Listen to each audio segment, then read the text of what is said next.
ਵਾਹਿਗੁਰੂ ਜੀ ਕਾ ਖਾਲਸਾ, ਵਾਹਿਗੁਰੂ ਜੀ ਕੀ ਫਤਿਹ। ਖੋਜ ਗੁਰਬਾਣੀ ਵਿੱਚ ਆਪ ਸਭ ਦਾ ਸਵਾਗਤ ਹੈ ਜੀ। ਸਭ ਨੂੰ ਜੀ ਆਇਆਂ ਜੀ। ਅੱਜ ਅਸੀਂ 12 ਮਾਹਾਂ ਦੀ ਬਾਣੀ ਜੋ ਕਿ ਰਾਗ ਮਾਝ ਵਿੱਚ ਦਰਜ ਹੈ, ਉਸ ਪਹਿਲੇ ਪਦੇ ਦੇ ਅਰਥ ਕਰਾਂਗੇ ਜੀ। ਕਿਉਂਕਿ ਸਾਰੇ ਪਦੇ ਜੇ ਅਸੀਂ ਕਰੀਏ ਤਾਂ ਬੜੇ ਟਾਈਮ ਲੱਗ ਜਾਏਗਾ। ਇਸ ਕਰਕੇ ਅਸੀਂ ਇੱਕ ਇੱਕ ਪਦਾ ਕਰਕੇ ਕਰਾਂਗੇ ਜੀ। 14 ਪਦਿਆਂ ਦੀ ਇਸ ਬਾਣੀ ਵਿੱਚ ਗੁਰੂ ਅਰਜਨ ਦੇਵ ਜੀ ਨੇ ਕਿਰਤ ਕਮਾਈ, ਕਿਰਤ ਕਰਮਾਂ ਕਰਕੇ ਪਰਮਾਤਮਾ ਤੋਂ ਵਿਛੜੇ ਹੋਏ ਵਿਅਕਤੀ ਦੀ ਅਵਸਥਾ 12 ਮਹੀਨਿਆਂ ਦੇ ਸੰਦਰਭ ਵਿੱਚ ਦੱਸੀ ਹੈ ਅਤੇ ਅੰਤਮ ਮਹੀਨੇ ਵਿੱਚ ਸੰਜੋਗ ਸੁਖ ਦੀ ਅਵਸਥਾ ਵੱਲ ਸੰਕੇਤ ਕੀਤਾ ਹੈ। ਗੁਰਬਾਣੀ ਦੀ ਇੱਕ ਵਿਸ਼ੇਸ਼ਤਾ ਇਹ ਰਹੀ ਹੈ ਕਿ ਇਹ ਜਨ ਕਲਿਆਣ ਦਾ ਮਾਰਗ ਅਪਣਾ ਕੇ ਚੱਲੀ ਹੈ ਅਤੇ ਲੋਕਾਂ ਦੀਆਂ ਭਾਵਨਾਵਾਂ ਨੂੰ ਉਹਨਾਂ ਦੇ ਪ੍ਰਮਾਣਿਤ ਕਾਵਿ ਰੂਪ ਰਾਹੀਂ ਪੇਸ਼ ਕੀਤਾ ਹੈ ਜੀ। ਇਸ ਰਚਨਾ ਵਿੱਚ ਗੁਰੂ ਅਰਜਨ ਦੇਵ ਜੀ ਨੇ ਸਾਨੂੰ ਦੱਸਿਆ ਹੈ ਕਿ ਪਰਮਾਤਮਾ ਅਤੇ ਜੀਵ ਆਤਮਾ ਦਾ ਸੰਬੰਧ ਅਨਾਦ ਹੈ, ਪਰ ਕਰਮਾਂ ਕਰਕੇ ਸਾਨੂੰ ਵਿਯੋਗ ਸਹਿਣਾ ਪੈਂਦਾ ਹੈ।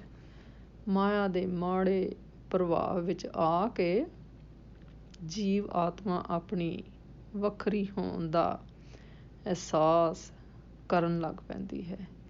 ਇਹੀ ਦਵੈਤ ਭਾਵ ਹੈ। ਫਿਰ ਭਟਕਣਾ ਦਾ ਆਰੰਭ ਹੋ ਜਾਂਦਾ ਹੈ, ਕਿਤੇ ਠਿਕਾਣਾ ਨਹੀਂ ਮਿਲਦਾ। ਸਾਰੀ ਸਮੱਸਿਆ ਦਾ ਨਿਪਟਾਰਾ ਉਦੋਂ ਹੀ ਸੰਭਵ ਹੈ ਜਦੋਂ ਪਰਮਾਤਮਾ ਨਾਲ ਫਿਰ ਮਿਲਾਪ ਹੋ ਜਾਂਦਾ ਹੈ। ਇਹ ਪ੍ਰਾਪਤੀ ਪਰਮੇਸ਼ਰ ਦੀ ਕਿਰਪਾ 'ਤੇ ਨਿਰਭਰ ਕਰਦੀ ਹੈ। ਸਾਨੂੰ ਗੁਰਸ਼ਬਦ ਗੁਰਬਾਣੀ ਦੀ ਓਟ ਲੈ ਕੇ ਆਪਣੇ ਦਵੈਤ ਭਾਵ ਛੱਡ ਕੇ ਸ਼ੁਭ ਕਰਨੇ ਜ਼ਰੂਰੀ ਹਨ ਜੀ। ਗੁਰਸ਼ਬਦ ਗੁਰਬਾਣੀ ਨਾਮ ਸਿਮਰਨ ਇਸ ਦੀ ਬੁਨਿਆਦੀ ਲੋੜ ਹੈ, ਕਿਉਂਕਿ ਇਸ ਨਾਲ ਆਤਮਿਕ ਸੁਧਾਰ ਹੁੰਦਾ ਹੈ ਅਤੇ ਜੀਵਨ ਦੀ ਸੱਚੀ ਸੇਧ 'ਤੇ ਚੱਲਣ ਦਾ ਢੰਗ ਹੁੰਦਾ ਹੈ ਜੀ। ਆਓ ਅਸੀਂ ਸਾਰੇ ਮਿਲ ਕੇ ਪਹਿਲਾਂ ਸ਼ਬਦ ਦਾ ਉਚਾਰਨ ਅਤੇ ਫਿਰ ਉਸ ਤੋਂ ਬਾਅਦ ਉਸ ਦੇ ਅਰਥ ਕਰਾਂਗੇ। 12 ਮਾਹਾਂ ਮਾਝ ਮਹੱਲਾ ਪੰਜਵਾਂ ਘਰ ਚੌਥਾ। ਏਕ ਓਂਕਾਰ ਸਤਿਗੁਰੂ ਪ੍ਰਸਾਦ। ਕਿਰਤ ਕਮ ਕੇ ਵਿਛੜੇ, ਕਿਰਤ ਕਰਮ ਕੇ ਵਿਛੜੇ, ਕਰ ਕਿਰਪਾ ਮੇਲੋ ਰਾਮ।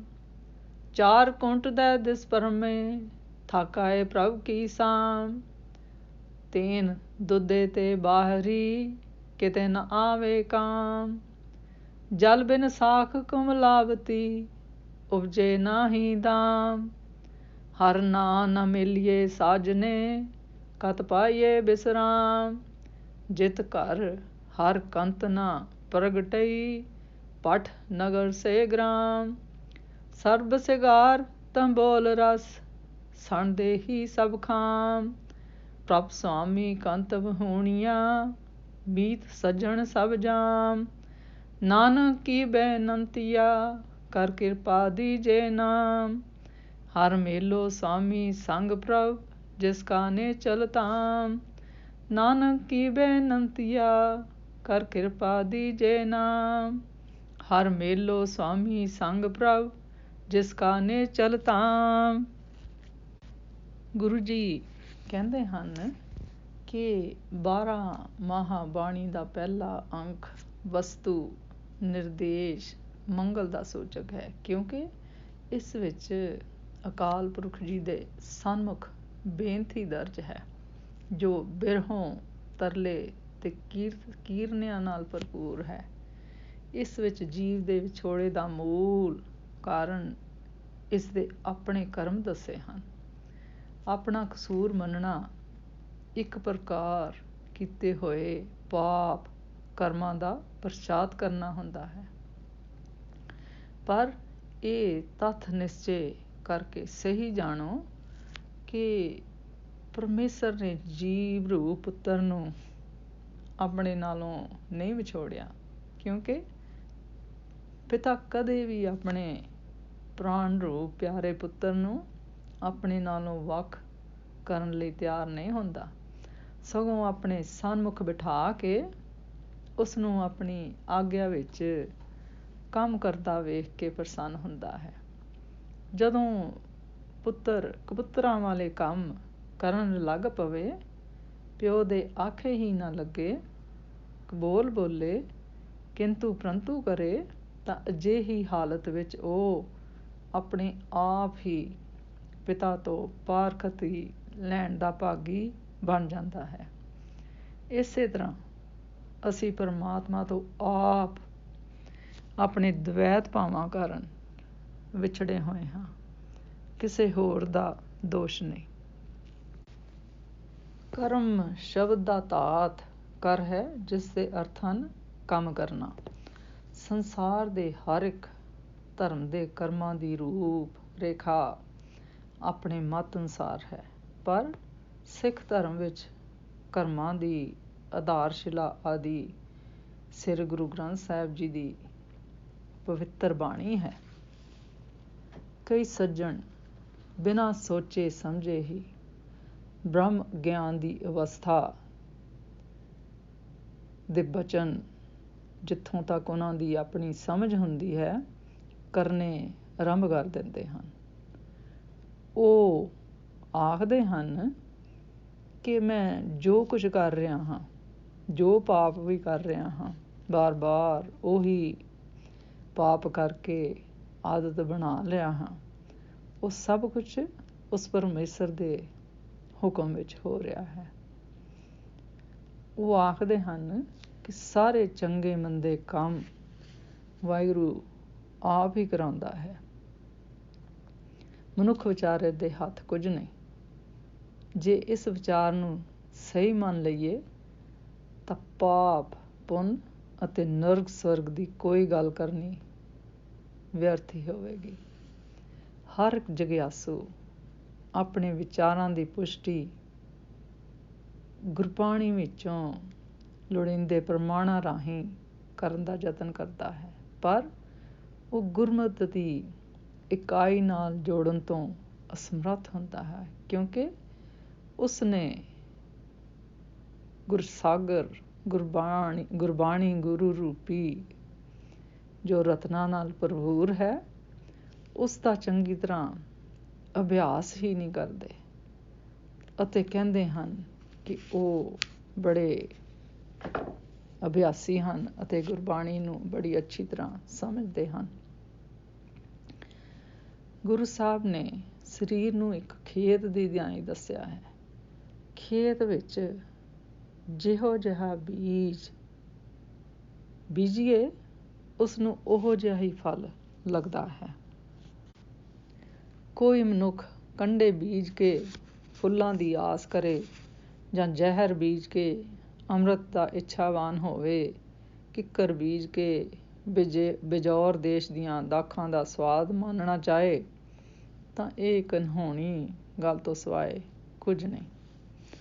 ਇਸ ਲਈ ਗੁਰੂ ਸਾਹਿਬ ਨੇ ਇਸ ਬਾਰੇ ਸਪਸ਼ਟ ਨਿਰਣਾ ਕੀਤਾ ਹੈ ਕਿ ਕੰਮ ਕਰਦੇ ਕਰਦੇ ਭਾਵ ਜੋ ਸੰਸਕਾਰ ਪੱਕ ਜਾਂਦੇ ਹਨ, ਭਾਵ ਜੋ ਪਾਪ ਗਲਤ ਕੰਮ ਅਸੀਂ ਬਾਰ-ਬਾਰ ਕਰਦੇ ਹਾਂ, ਉਹ ਮਨੁੱਖੀ ਸੁਭਾਅ ਦਾ ਹਿੱਸਾ ਬਣ ਜਾਂਦੇ ਹਨ। ਗੁਰਬਾਣੀ ਅਜਿਹੇ ਕੰਮਾਂ ਨੂੰ ਹੀ ਕਿਰਤ ਕਰਨ ਦਾ ਨਾਂ ਦਿੰਦੀ ਹੈ, ਭਾਵ ਬਹੁਤੇ ਕਰਮ ਜੀਵ ਆਪਣੇ ਪੱਕੇ ਹੋਏ ਸੁਭਾਅ ਬਾਰ ਕਰਕੇ ਉਸਨੂੰ ਆਪਣਾ ਸੁਭਾਅ ਬਣਾ ਲੈਂਦਾ ਹੈ ਅਤੇ ਉਸੇ ਅਨੁਸਾਰ ਹੀ ਕਰਦਾ ਹੈ। ਸੋ ਸੁਭਾਅ ਅਨੁਸਾਰ ਕਰਮ ਕਰਨ ਵਾਲੀ ਗੱਲ ਪਰਖ ਕਸਵੱਟੀ 'ਤੇ ਵੀ ਠੀਕ ਉਤਰਦੀ ਹੈ। ਕਿ ਸੋ ਕਰਮਾਂ ਦਾ ਇਹ ਅਭਿਆਸ ਹੀ ਕਿਰਤ ਦੀ ਰੂਪ ਰੇਖਾ ਦਾ ਧਾਰਨ ਕਰਦਾ ਹੈ। ਸੋ ਕਰਮ ਕਿਰਤ ਦੀ ਰੇਖਾ ਹੀ ਮਨੁੱਖ ਨੂੰ ਕਰਮ ਜਾਲ ਵਿੱਚ ਫਸਾਉਂਦੀ ਹੈ। ਭਾਵ ਆਪਣੇ ਬਾਰ ਕੀਤੇ ਪਾਪਾਂ ਕਰਕੇ, ਦਵੈਤ ਭਾਵਾਂ ਕਰਕੇ ਉਹਨਾਂ ਵਿੱਚ ਫਸਿਆ ਰਹਿੰਦਾ ਹੈ ਅਤੇ ਉਹ ਹੀ ਉਸਦਾ ਕਰਮ ਬਣ ਜਾਂਦਾ ਹੈ। ਫਿਰ ਗੁਰੂ ਜੀ ਕਹਿੰਦੇ ਹਨ, ਸਵਾਲ ਕਰਦੇ ਹਨ ਕਿ ਕੀ ਉਹ ਕਰਮ ਮਿਟੇ ਜਾ ਸਕਦੇ ਹਨ ਜਾਂ ਉਹਨਾਂ ਦਾ ਫਲ ਅਵੱਸ਼ ਹੀ ਭੋਗਣਾ ਪਵੇਗਾ। ਇਸ ਬਾਰੇ ਗੁਰਬਾਣੀ ਵਿੱਚ ਦਰਜ ਹੈ ਕਿ ਜਿਹੜੇ ਜਗਿਆਸੂ ਗੁਰਸ਼ਬਦ ਗੁਰਬਾਣੀ ਦੀ ਸਿੱਖ ਲੈ ਕੇ ਉਸ 'ਤੇ ਚੱਲਦੇ ਹਨ ਅਤੇ ਗੁਰੂ ਦੀ ਸ਼ਰਣੀ ਸਾਰੇ ਪਾਪ ਖਤਮ ਕਰਕੇ ਆਉਂਦੇ ਹਨ, ਨਿਮਰਤਾ, ਸ਼ਰਧਾ, ਭਾਵਨੀ ਗੁਰਸ਼ਬਦ ਗੁਰਬਾਣੀ ਦੀ ਸਿੱਖ 'ਤੇ ਚੱਲਦੇ ਹਨ, ਉਹ ਗੁਰੂ ਦੀ ਬਖਸ਼ਿਸ਼ ਦੇ ਪਾਤਰ ਬਣ ਜਾਂਦੇ ਹਨ। ਉਹਨਾਂ ਦਾ ਸਦਕਾ, ਗੁਰਬਾਣੀ ਦੀ ਸਦਕਾ, ਸਿੱਖ 'ਤੇ ਚੱਲਣ ਸਦਕਾ, ਗੁਰਮੇਹਰ ਦੀ ਕਿਰਪਾ ਸਦਕਾ ਉਹ ਗੁਰੂ ਦੀ ਬਖਸ਼ਿਸ਼ ਦੇ ਪਾਤਰ ਬਣ ਜਾਂਦੇ ਹਨ ਅਤੇ ਇਸ ਤਰ੍ਹਾਂ ਉਹਨਾਂ ਦੇ ਲੇਖ ਬਦਲ ਜਾਂਦੇ ਹਨ ਜੀ। ਜਿਹੜੇ ਮਨੁੱਖ ਗੁਰਸ਼ਬਦ ਗੁਰਬਾਣੀ ਓਟ ਦਾ ਆਸਰਾ ਅਪਣਾਉਂਦੇ ਹਨ ਅਤੇ ਉਹ ਫਿਰ ਪਾਰ ਬ੍ਰਹਮ ਦੇ, ਪਰਮੇਸ਼ਰ ਦੇ ਆਪਣੇ ਬਣ ਜਾਂਦੇ ਹਨ। ਫਿਰ ਉਹ ਮੰਦੇ ਪਾਸੇ ਪੈਰ ਰੱਖਦੇ ਹੀ ਨਹੀਂ। ਭਾਵ ਉਹ ਫਿਰ ਦਵੈਤ ਭਾਵਾਂ ਵਿੱਚ ਨਹੀਂ ਪੈਂਦੇ।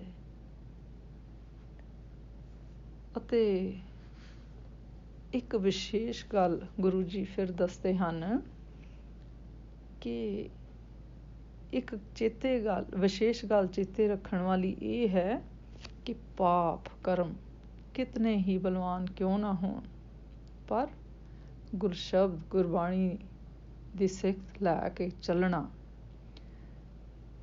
ਉਸ ਨੂੰ ਆਪਣੀ ਆਦਤ ਬਣਾਉਣਾ, ਉਸ ਨੂੰ ਆਪਣੀ ਕਿਰਪਾ ਕਰਮ ਬਣਾਉਣਾ, ਫਿਰ ਪਰਮਾਤਮਾ ਦੀ ਕਿਰਪਾ ਦੇ ਸਾਹਮਣੇ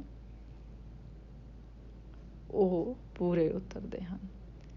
ਇਹ ਕਰਮ ਜਿਤਨੇ ਵੀ ਚਾਹੇ ਚੰਗੇ ਹਨ ਚਾਹੇ ਮੰਦੇ, ਸਾਰੇ ਹੀ ਬੰਧਨ ਰੂਪ ਹਨ। ਮੰਦੇ ਕਰਮ ਲੋਹੇ ਦੇ ਸੰਗਲਾਂ ਸਮਾਨ ਹਨ ਅਤੇ ਚੰਗੇ ਕਰਮ ਸੋਨੇ ਦੇ ਸੰਗਲਾਂ ਸਮਾਨ ਹਨ। ਇਹਨਾਂ ਤੋਂ ਛੁਟਕਾਰਾ ਪਾਉਣ ਦੀ ਇੱਕੋ ਹੀ ਅਰਦਾਸ ਹੈ ਕਿ ਗੁਰਸ਼ਬਦ ਗੁਰਬਾਣੀ ਦੀ ਓਟ ਆਸਰਾ ਲੈ ਕੇ ਉਸ 'ਤੇ ਚੱਲਣਾ ਅਤੇ ਬਾਰ ਆਪਣੇ ਮਨ ਨੂੰ ਦਵੈਤ ਭਾਵਾਂ ਵਾਲੇ ਪਾਸੇ ਨਾ ਜਾਣ ਦੇਣਾ। ਸੰਸਾਰ ਵਿੱਚ ਬਹੁਤੇ ਕਰਮ ਕਾਮਨਾ ਸਹਿਤ ਹੀ ਹੁੰਦੇ ਹਨ, ਨਿਕਾਮਨਾ ਵਾਲੇ ਕਰਮ ਘੱਟ ਹੀ ਹੁੰਦੇ ਹਨ। ਗੁਰੂ ਸਾਹਿਬ ਨੇ ਅਕਾਲ ਪੁਰਖ ਪਾਸੋਂ ਜੋ ਮਿਹਰ ਮੰਗੀ ਹੈ, ਉਸ ਤੋਂ ਵੱਡੀ ਹੋਰ ਕੋਈ ਮਿਹਰ ਨਹੀਂ। ਇਸ ਲਈ ਸਾਨੂੰ ਇਹ ਸਿੱਖ ਮਿਲਦੀ ਹੈ ਇਸ ਸ਼ਬਦ ਵਿੱਚੋਂ ਕਿ ਸਾਨੂੰ ਗੁਰਸ਼ਬਦ ਗੁਰਬਾਣੀ ਦਾ ਓਟ ਆਸਰਾ ਲੈ ਕੇ ਉਸ ਅਨੁਸਾਰ ਆਪਣਾ ਕਰਮ ਬਣਾਉਣਾ ਚਾਹੀਦਾ ਹੈ ਜੀ। ਅੱਜ ਦਾ ਵਿਚਾਰ ਕਰਦਿਆਂ ਮੇਰੇ ਕੋਲੋਂ ਅਨੇਕਾਂ ਭੁੱਲਾਂ ਹੋਈਆਂ ਹੋਣਗੀਆਂ, ਉਸ ਵਾਸਤੇ ਮੈਂ ਖਿਮਾ ਦੀ ਜਾਚਕ ਹਾਂ ਜੀ। ਵਾਹਿਗੁਰੂ ਜੀ ਕਾ ਖਾਲਸਾ, ਵਾਹਿਗੁਰੂ ਜੀ ਕੀ ਫਤਿਹ।